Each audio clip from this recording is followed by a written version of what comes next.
She's made science accessible to the masses and encouraged people to spend months in a car. You might know her from a little bit of radio and a little bit of TV, but please welcome her to the studio today. It's not a bad thing. Now, you started in a fairly respectable manner in television, working Simon Townsend's Wonder World, yes. Beyond 2000, bit of the midday show, and then from a bit of journalism into comedy. So why the move? It was because of Andrew Denton. He and I went to uni together, or Mitchell College as it was then. It's Charles Sturt Uni in Bathurst now, and we've been friends for many years. And I loved doing all that. Like, Beyond 2000 was a fantastic job, and travelled the world. It was wonderful.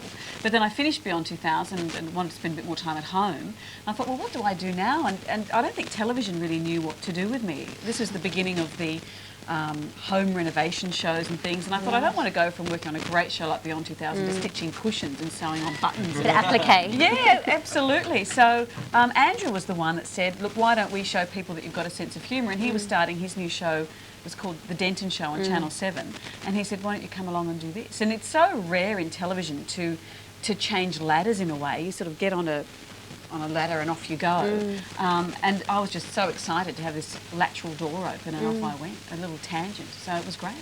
And you've embraced comedy now?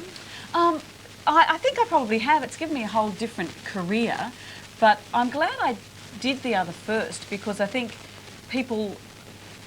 we all have different sides to our personalities, and it's not like I was serious and now I'm not. But I'm glad that any of the comedy I've done can be backed up with at least saying I've got a bit of a brain in there. Strong journalistic history. I wouldn't go that far. Bit of a brain.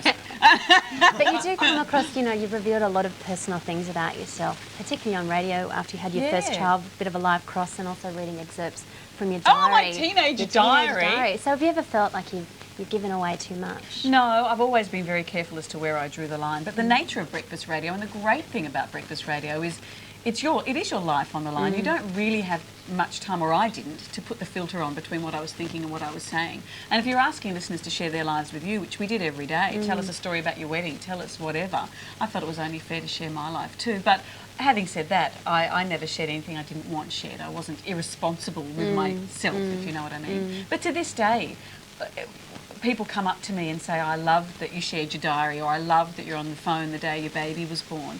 And it's a huge privilege to me that they say, I feel like I know you. And that is the real me, which you don't get through television, but radio allows you the chance to be yourself. And you've also got a bit of a fascination with all things kitsch, and I found out that you've got framed pair of Harvey Keitel's underpants on the wall of your home. Yes. Now, I'm kind of curious to know when that goes from kitsch to bad taste. There's a very fine line, and I cross it various times throughout the day. Sometimes I buy something thinking this will be funny, and I get it home and think, no, that's just ugly. There's not much of a difference, really. Yes, the underpants. He was Harvey Keitel had been living in a place where I moved in, and the landlady, when he was filming a film here, and the landlady said she got them from the dryer, so they were clean. But it's funny that he's in the nude in so many of his films, and here are these giant, like, Captain Stoobing underpants under so the lady in the framing, yes, that's right. No. They're the big Y fronts. Lady in the framing shop, I'm sure, thought I was mad. I've got them mounted on purple velvet. But they're clean. They're clean. There's nothing weird about it. Well, does he know? Weird. Did you think Harvey knows that they're off there on I have no idea. I don't communicate a lot with Harvey Keitel. Another piece of kitsch that I just got last week, a friend of mine found it in a boot sale in Swansea in Wales. It's a cup commemorating the wedding of Princess Anne to Mark Phillips. And look, you don't see a lot of wedding or royal memorabilia with Princess Anne on it. Kind of got swept under the carpet a bit, didn't she? So I love that kind of stuff that's just, really crappy.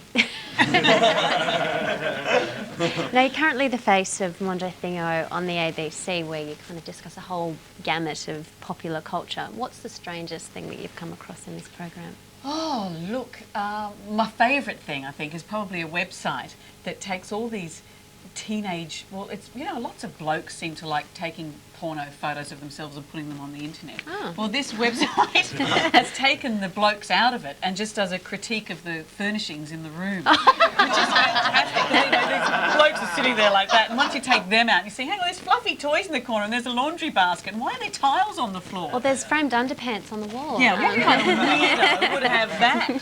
So I love all that sort of stuff, and I love the fact that the internet, particularly with Beyond 2000, was going to be the superhighway, and you know, the intellectual superhighway that connected us all with information and knowledge, and so many people just use it to be stupid, which I quite like. Let's celebrate that. Now, you've kind of hopped and skipped and jumped all around between radio and television, and there's rumours that there might be something opening up with Breakfast WS. Rumours? Rumours. Confirm or deny? No, there's nothing to confirm Nothing or deny. okay. No, it's unconfirmed rumour. Right. But where is your passion? Do you see yourself in television or radio? I'm enjoying TV at the moment. I'd like to have another year on TV, ABC being willing. Radio's great, but those hours are so punishing. Yes, breakfast hours are really difficult, and even though you're home a lot of the day, it's almost shift work getting up at not 4:15. natural, really, It is isn't it? natural, and I finished it at the end of last year, and I'm still feeling the waves of relief wash over me that I can go out in the middle of the week, or I don't have to have an afternoon sleep like a baby. So I'm hoping to get another year on television. They're both great mediums and they're quite different, but I enjoy them for different reasons. But also the nature of radio is it's a hard slog every day, whereas making a TV show, I work a couple of days a week, Yes, and I've got a more of a small crescendo. family. Yeah, it's great. I have a few busy days and the rest of the time's mine, which is perfect. So for all us wannabes out here that are quite keen to get into the media, what would your words of wisdom be? Good luck. What I reckon it is. You know, part of it is actually my career, as I was saying before, has been quite tangential, and I never had a master plan, and that used to really worry me. And now I'm really grateful that I didn't. When the Beyond 2000 job came up, I was terrified. I had no science background. I thought, I wish this offer hadn't come, but I knew I had to leap through that fear, and it was the best thing I could have done. So even if you think that's not what your passion is, you may be surprised to discover your passion somewhere through it.